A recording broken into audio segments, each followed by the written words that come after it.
Here are 5 mistakes you might be making in Civ 7. The first is hoarding gold and influence. Now, it's one thing to keep a small reserve. I like to keep a few hundred gold early game in case I need to buy some military. But apart from specific reserves like that, or saving for a big expense like converting a city, you shouldn't be hoarding gold or influence. Spending the gold, spending the influence is going to make you stronger faster, and over time it's going to put you on a different trajectory. The second is attacking with units instead of attacking with commanders. Commanders are new for Civ 7, and they have abilities that use the surrounding units to attack, and they buff those attacks so they do more damage. You get 1 special attack per commander per turn, and each one can buff either ranged or melee units. It will attack with multiple units if multiple units are around the commander. So think about how to best use the ability before you actually use it. Third, picking attribute mementos and then forgetting to apply them. And this is one I've done many times.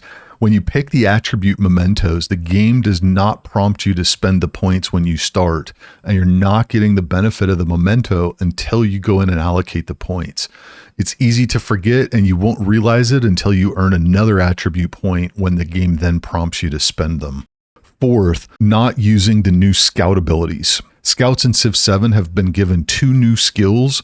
The first is Lookout, which allows you to post up and have a permanent +1 to sight as long as you don't move the scout.